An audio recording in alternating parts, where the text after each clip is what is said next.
Lewis Hamilton's performance in the Brazilian Grand Prix this weekend may be considered one of the worst of his 18-year Formula One career. What was supposed to be one of his favourite weekends in a country that has embraced him turned into a nightmare, fittingly concluding a dreadful 2024 season. As a result, the Brit has faced a lot of criticism from his own media following the Grand Prix weekend in Sao Paulo. But not only that, there are even rumours going around that we've seen the last of Hamilton in a Mercedes. And with Hamilton being absolutely done with the W15, even stating he can't wait for Christmas, and Toto Wolff wanting to see Kimi Antonelli perform, could we see a sensational switch happening for the last 3 races? And will this damage Hamilton's reputation or legacy at Mercedes? Hamilton entered the Brazilian Grand Prix with 189 points, ahead of teammate George Russell, but nowhere near where he wants to be, hampered by an inconsistent and problematic W15. However, with the prospect of driving his idol Ayrton Senna's 1990 champion-winning McLaren in a moving tribute, he had the chance to rediscover his form and thrill Sao Paulo's devoted supporters. However, issues for the 39-year-old began well before the tribute. An SQ2 elimination in sprint qualifying ruined his weekend right away, as he was unable to move up any positions to compete for the points.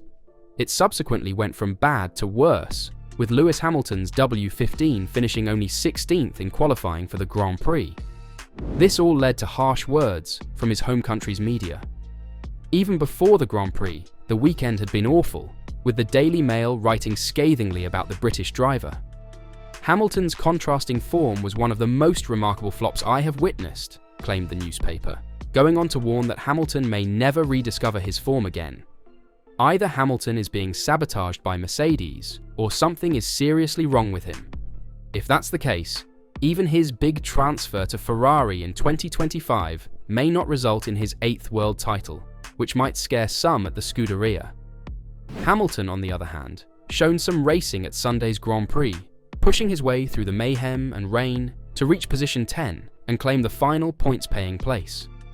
But during the cool-down lap, after the checkered flag fell, there were some bizarre comments from the 39-year-old over the team, almost hinting that he may quit before the season is done.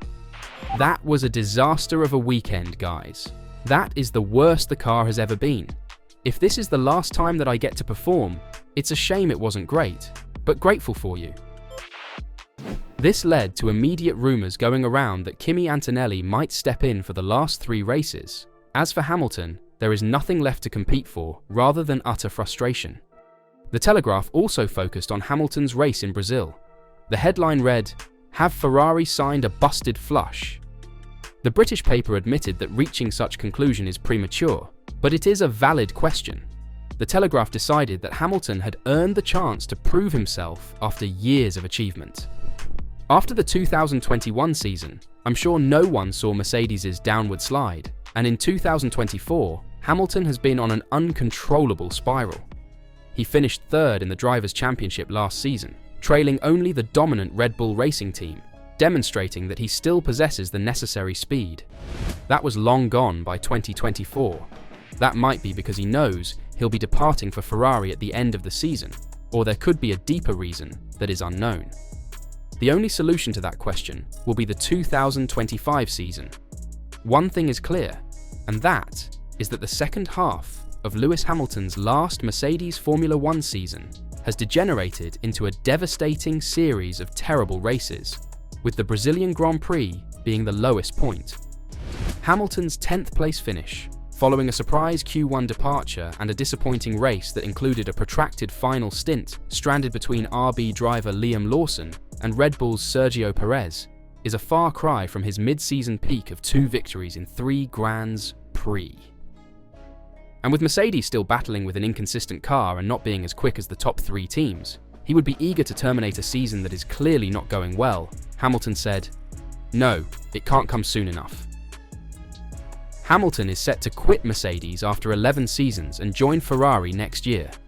Despite ending a more than 2-year victory drought at the British Grand Prix in July and winning again in Belgium a few weeks later, it has not been the farewell season he or the team had hoped for.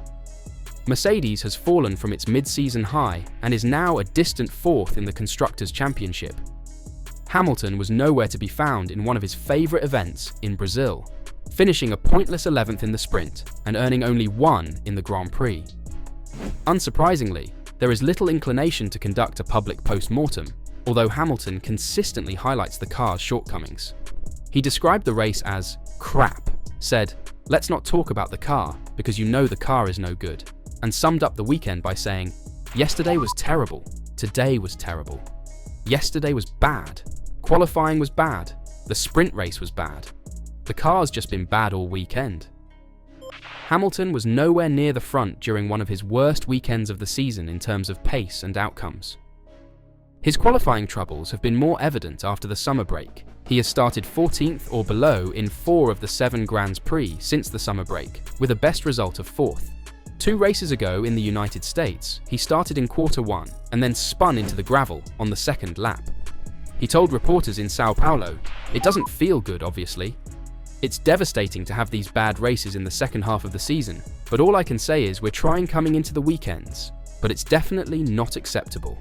It's definitely not good enough. We have to take accountability. I have to take accountability, but I am doing the best with what I've got. For some reason, the car has been the worst of it this weekend, and I don't know what it is. We're going to have to find out what it is." But still, the mechanics did a great job getting here early this morning. Practice pit stops at 4 AM, and all the work they've done on the car throughout the weekend. One of the cars was working a lot better, so there's obviously potential still there. Asked why the Mercedes is still so temperamental, he laughed. "You tell me. That's the $1,000,000 question. So if you can find it, I'll give you $1,000,000. Hamilton mentioned a difference in the quality of Mercedes equipment for the 3rd time. When he remarked, "One of the cars is working a lot better, so there's obviously potential there." It sounded similar to statements earlier this year about how his pace would magically evaporate in qualifying, despite the fact that he had been quicker in practice than Russell. Hamilton remarked in Brazil, "I'll give you $1,000,000 if anybody could explain why he's still battling with the vehicle and losing confidence." But he does not seem like someone who expects things to alter in the remaining 3 races. Perhaps there is a fundamental contradiction between his final Mercedes, this period of car, and this sort of tyre. Given his unhappiness, resignation about the position, and desperation for the year to conclude, it may have been even more difficult to extract the final drips of performance from the car. He appears unconcerned with the championship standings, which is a good thing given that he has plummeted to 7th place, his worst finish in his career. "I just want to keep the car out the wall and try to score points if I can for the team," Hamilton said of his motivation for the run-in. "If I can finish well and they give me a car that doesn't bounce off the track in the next few races, then hopefully we get a better result." Looking forward to Christmas. Hamilton wanted to finish on a high note, but if he's just looking to get out of it, neither driver nor team will benefit. And that's exactly why these rumours of Kimi Antonelli finishing the season are circling in the paddock. And you can't blame the people questioning this either. I mean, even Hamilton was talking as if this were his last race for Mercedes, and with his mind being at Ferrari already, and nothing to fight for, it isn't that bad of an idea. It would provide Hamilton with more time to prepare for his big move, and it would provide Kimi Antonelli and Mercedes a platform to test their new youngster in a season where for Mercedes points don't matter anymore. What do you think? Could this sensational switch really happen? Or will we see Hamilton pilot his Mercedes for a final 3 weekends over the next weeks? Let me know your thoughts in the comments down below.